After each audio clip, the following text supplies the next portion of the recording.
Jæja, hér hittum við nokkra garðbæinga sem undirbúa sig fyrir hlaupið. Hvernig staðan á ykkur? Hún bara fín, hörku gott ástand, ekki, strákar? Jú, mjög gott. Við erum búin að hópurinn er búin að æfa mjög vel í vor og sumar og búið að fara mikið af fjallaferðum, þannig að við erum bara vel undirbúnir, komum vel undan vetri, þannig að ég held að það sé bara gott ástand hjá okkur. Og hvernig svona áætlunin? Það er bara að hlaupa þetta yfir og komast í mark, það er nummer 1 og svo tekka maður tímanum á eftir, það er áætlunin. En þetta er frábært veður, geggjaðar aðstæður, verður ekki flottara, alveg æðislegt. Halldór, hvað segir þú? Ég reyna að bæta sig síðan síðast, ef ekki segja það. Já. Þú ert á nýjum skóm, hversu nýjir eru þeir?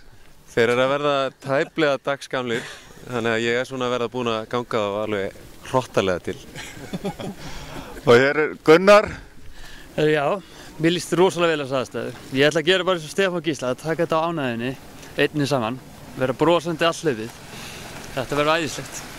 En hvernig svona klæðnaðurinn? Eru þið búin að ákveða hvernig þið farið á stað?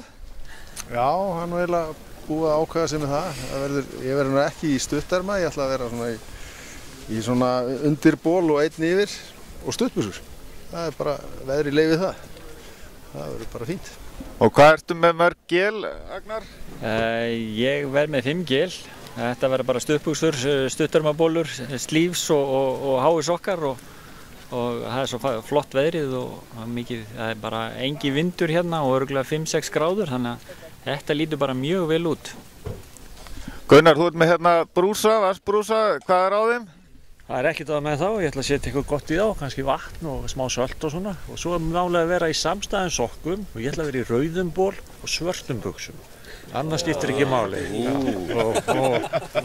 Ekkert minnisblæð þetta. Þetta er bara enga. En Halldór, er eitthvað svona trikk sem þú ert með í bókinni?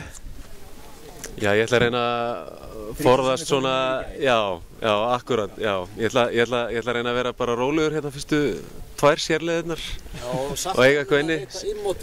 Immótíum, já. Nei, annars er þetta bara óskup, bara svona gleðin eins og menn eru að tala um hérna. Reyna að njóta þess, frekar en eitthvað annað. Þannig að þið eru bara kátir? Við erum mjög kátir. Dagurinn gerir tilvöndið þess, sannarlega. Gangi ykkur vel. Já.